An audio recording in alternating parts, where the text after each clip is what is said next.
This is Rob. This is Brian. This is Eric.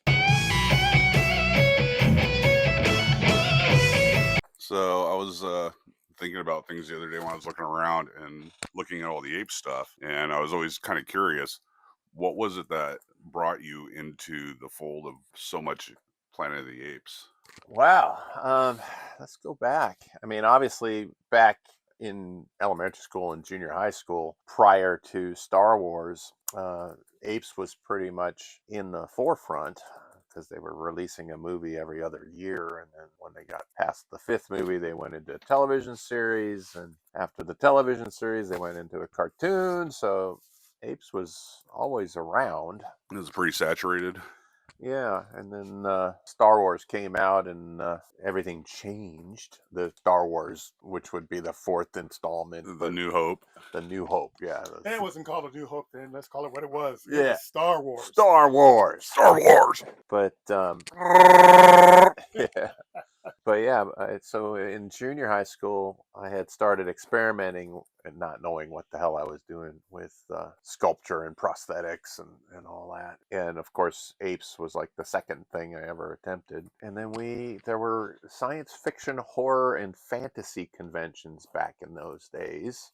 Somebody named Douglas Wright used to put them on here in Los Angeles and San Francisco. I went to one with a couple of older buddies of mine, and there was a guy, they had a costume contest night where everybody that wanted to get into the costume contest could sign up and get up there. And there was a guy wearing original Planet of the Apes makeup. He didn't have the costume. He was just dressed like a biker or something with leather jacket and all that. But it was really cool. And the reaction that the crowd gave when he took the stage put a light bulb on top of my head.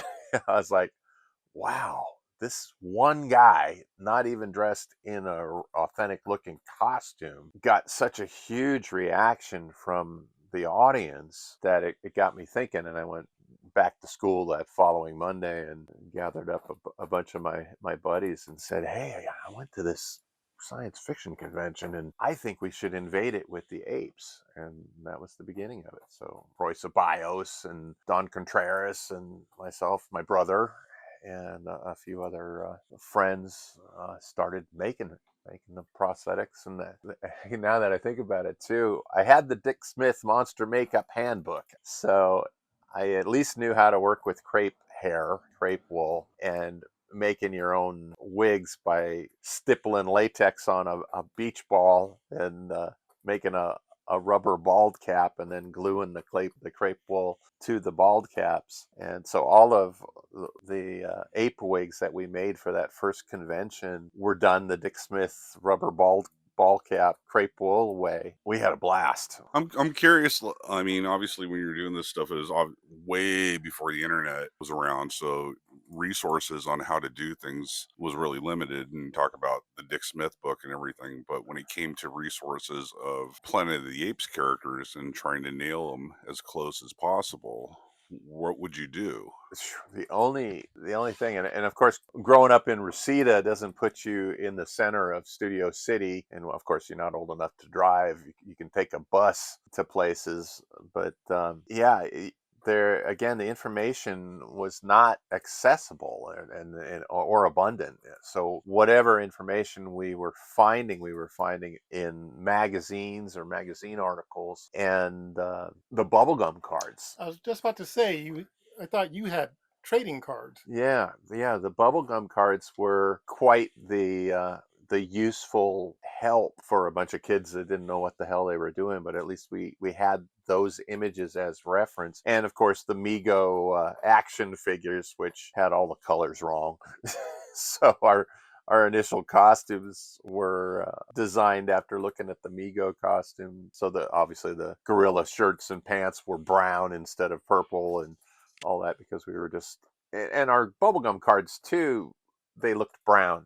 So it was just always assumed that they were brown and not purple until much later, when more articles and magazines and videotape came out, and you're like, oh, that's what the color is supposed to be. Or seeing it in the movie theater and on the big screen, going, oh, these aren't brown at all. These are purple. They were brown for other reasons. Oh, Didn't you guys, when you were first starting out, use the jumpsuits first, or did you attempt to make a no, gorilla? we made, for the very first convention, we had our buddy Sean O'Neill, which, darn you, Sean, he used to tell me stories about going to Malibu Creek State Park and playing on Ape City sets. And, 3 years after he told me about that, we finally made a trek out there, and they had already torn it all down. But Sean was Cornelius, and Royce Biles was General, I think we called him Aldo, because we didn't have armor or anything made. I was a soldier, and Dave was Dr. Zayas. Yeah. My brother Dave was an orangutan. So the four of us did that very first convention, and we had actually discussed it with the master of ceremonies beforehand, because both he and Doug Wright and the people in charge realized there would be a comedy moment during the costume contest, and that we should have some sort of a bit or something worked out. And sure enough, we got up on stage, and the audience started chanting for the apes to kill the MC, and Roy as the general, and the MC, or start this stare down, and everybody's just chanting for kill, kill, kill, and they just lock arms into an arm wrestling fight, and I think the general wins, and the audience goes crazy and all that. But as we left the stage, gosh, I'm remembering all this stuff now. As we left the stage, there was a television crew there filming, and I want to say it was ABC. At one point when we left the stage, somebody from that group came up to us and said, hey, we're from, I don't think it was That's Incredible, but it was one of the ABC News or ABC station entertainment programs that came on once a week or whatever. And they said, we'd love you to do a little bit for us, because we're highlighting this convention. So we're doing a little expose about this convention.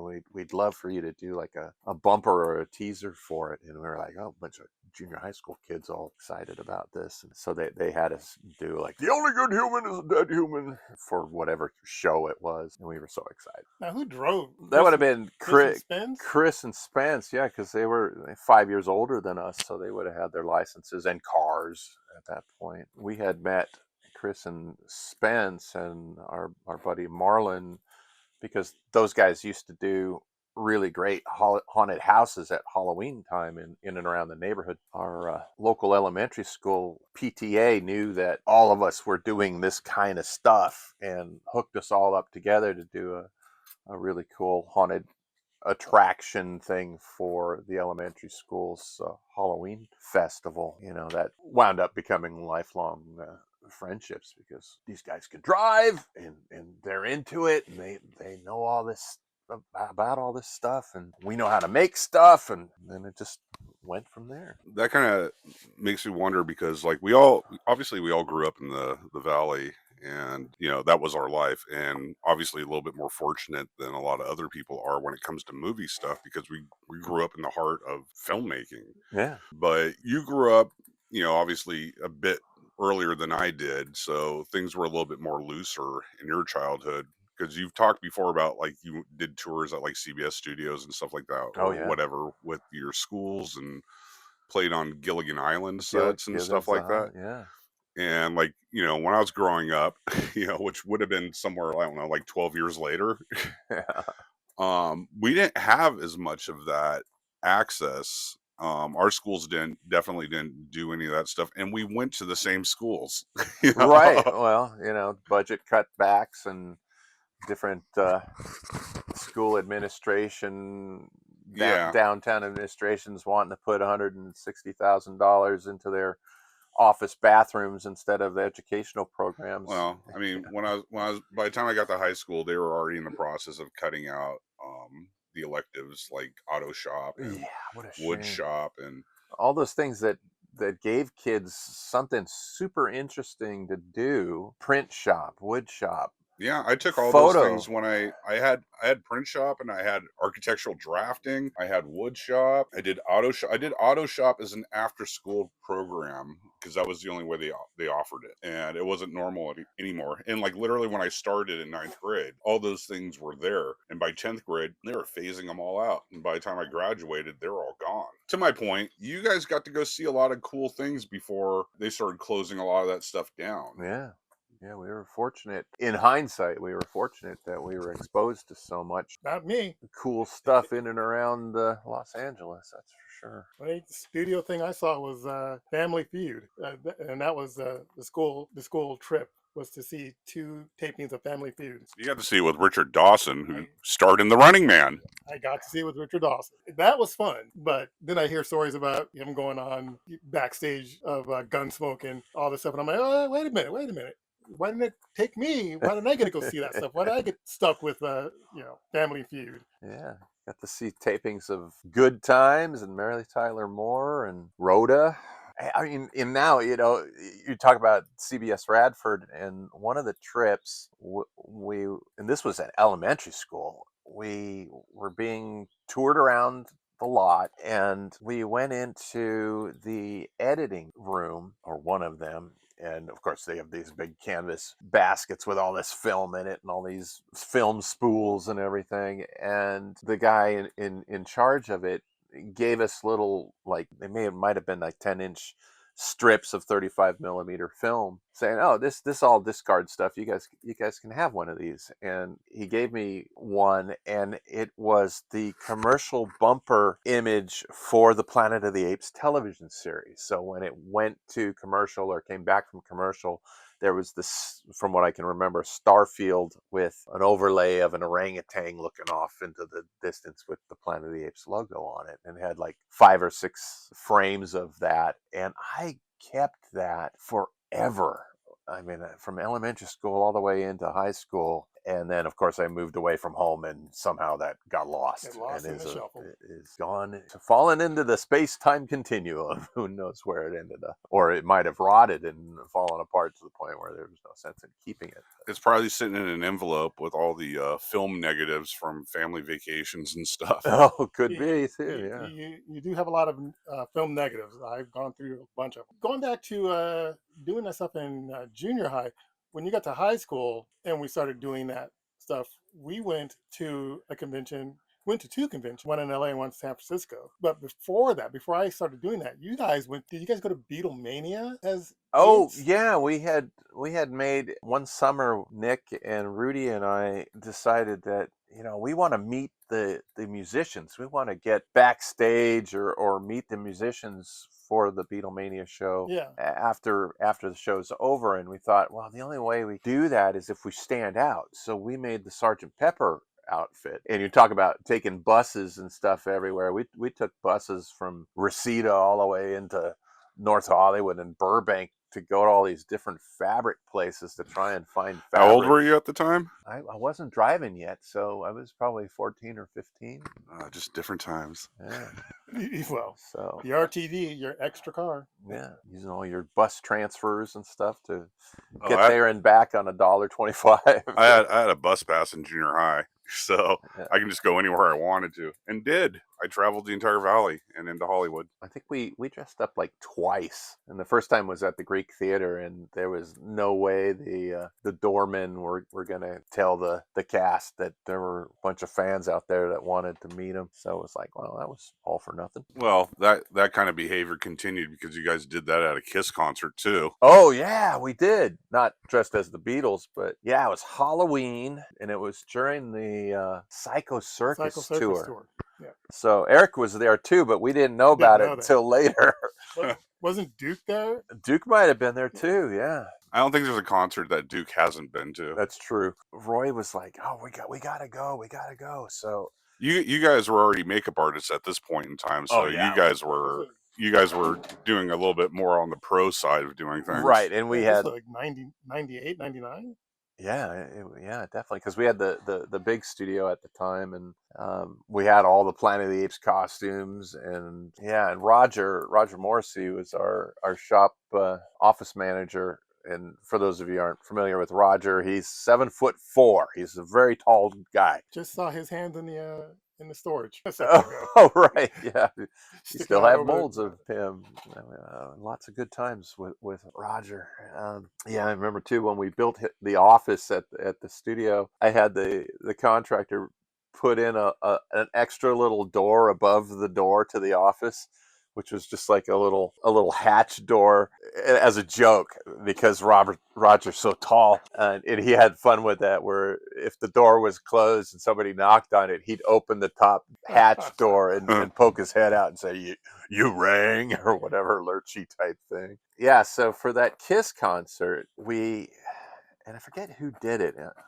Greg Smith might have sculpted it, but Roy's fiance at the time, now wife, Betty, had made him the Psycho Circus clown costume. But our concept for this being a Halloween concert and all that is that we were going to be monsters going to a Kiss concert as dressed as Kiss fans would be dressed. So Roy was the Psycho Circus clown, but half of his prosthetic clown face was torn away with the Gene Simmons face poking out from underneath. So that was Roy's outfit. Roger, we did up. We already had a Grim Reaper outfit for him, especially being as tall as he was, that we would do for charity Halloween things and all that. And we had skull prosthetics for that Grim Reaper. So that one was a no-brainer. We just took the skull prosthetics and painted the Ace Frehley makeup on top of it. So he's the Grim Reaper dressed as Ace Frehley. And then Roy's now brother-in-law was taking up the fourth spot, and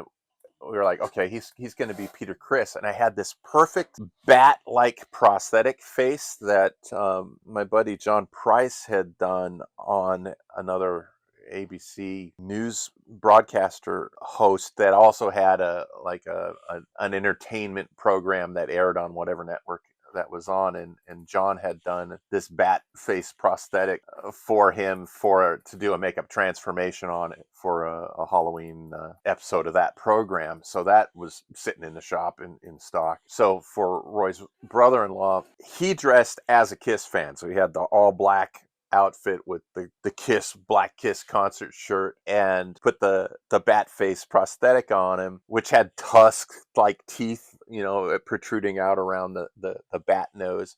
Then painted it like Peter Criss's cat makeup, and then we put the black wig on him and all that. So from a distance, he just looked like a Peter Criss fan, but up close, there was something seriously wrong with his face. That's cool. And then for me, the only thing that was left was Planet of the Apes gorilla. So I did the Paul Stanley makeup over a Planet of the Apes gorilla, but I did it like it was. I might have even used a stick to do it, so it was really crappy, like the gorilla did it himself. And then over the gorilla soldier uniform were two shredded Kiss concert shirts. So the backstory would be that I stole these shirts off a couple of fans in line at the stadium. That was my story, and I was sticking to it. And we rented a school bus to take us to the concert, so we wouldn't have to deal with traffic, or we wouldn't have to worry about driving and all of that stuff, and driving home and all of that stuff. So we had a great time. But boy, it was such a blast at the concert. And I can remember before we took our seats, Smashing Pumpkins was on stage. So we're like, all right, we're not missing anything there. Let's go get something to eat and drink. And I can remember standing there posing for pictures with people, and looking over and seeing Roy's brother-in-law in line at the hot dog counter with like 5 other Peter Crisses, all standing in line. They travel in packs. Yeah, and they were like all the same size, all dressed exactly the same. It was like, oh, this is hysterical. I wish I had a camera because this is hysterical. And then he got his food and his drink, and he came over to me. He goes, Brian, so we're all standing there, and we're all talking about how cool this is, and and then this one kid says, is that your real face? What's wrong with your nose? And all I did was I acted embarrassed, and I turned away from him like he embarrassed me. And I'm getting goosebumps thinking about this because he said it freaked those other guys out. They was like, "There's something seriously wrong with that other guy." And he was just like, "This is so cool." He was having such a ball with that. And then I, of course, I was hungry, so I got in line to get a hot dog and a beer or whatever. And the concession stand at Dodger Stadium, they have this little window that only comes up maybe 8 inches or whatever, so they can slide your food, drinks out after you slide your money in. I ordered a hot dog because I figured that would be quick and easy to eat, and a beer. And the attendant, the cashier, was like, "I'll have to see your ID." And ID, of course, I right. fished my ID out and showed him, and it looks nothing like me. She goes, "You'll have to take your mask off." And I remember I put my head down sideways on the countertop and stuck my face into the crack of the window, and I just like said, "It's not a mask." And everybody inside just started laughing. And she's just laughing, and she hands me my beer and my food. And I like made their moment because it's like, it's not a mask. I'm surprised they actually gave you the beer. Yeah, well, that went down nice and smooth. And I can remember I was like trying to woof it down so I can get back to the guys. And I'm standing by a pole still in that whole cafeteria area. And I'm like chomping this hot dog down. And if you can imagine what a Planet of the Apes gorilla looks like stuffing a hot dog. Stuffing a hot dog into his face. Yeah. And it's like, in order to reach the human mouth and tonsils behind it, it looks like It's definitely not PG looking. it's very deep throatish. And people are gathering around, and of course I'm putting on a show now. Like I'm trying to eat in peace, so I'm turning away from people's attention, and they're busting out cameras and coming at me, going, "Hey, take another bite." And I'm like, "I'm trying to eat in peace." And they're like, "Well," and now that I'm remembering that, a guy and his couple of gals came up and they said, "Oh, your makeup is so cool." And obviously they were referencing the Planet of the Apes part of it. "How did you do it?" And I said, I'm totally in character. I said, "Well, it was kind of tough because I'm not really good at this, but I took some of the white and I had this stick and I put the white on and then I had to do the black and I didn't have another stick, so I broke it." And they're looking at me all confused as this gorilla is telling them how he did his Paul Stanley makeup. And at one point, I remember the guy rolled his eyes back and looked at his girlfriend and goes, "We're talking to a gorilla." and then I remember I actually said, "Oh yeah, and my costume. Don't tell security, but I got these shirts off a couple kids in line while we were waiting to get in before we bought our tickets."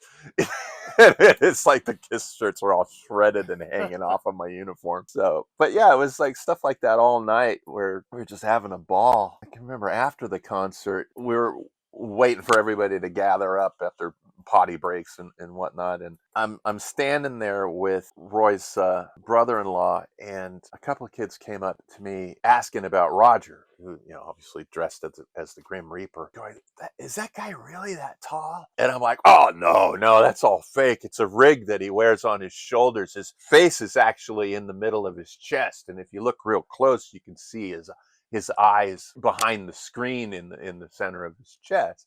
So the kids go over to Roger and they're like get real close to the center of his chest. And I remember he like grabbed one kid by the shoulders, and I'm gesturing as I'm explaining this, and he's looking down at the kid and he just barks at him, "What are you looking at, human?" And the kid looks up, and I mean, Roger's hands are so big that I'm sure he almost was touching his fingers as he was grabbing this kid's shoulders. That kid had to have peed a little bit, man. It was hysterical. More than a little bit. It was hysterical.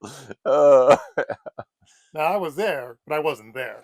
You were down on I the was down on field. the field with another group of friends. He was in the stand. Was it Paul Stanley who rode the wire out over the audience? Yeah, over your section of the audience. No, I was off to the side. So yeah, that was he Paul. went up the middle, but close towards you guys, right?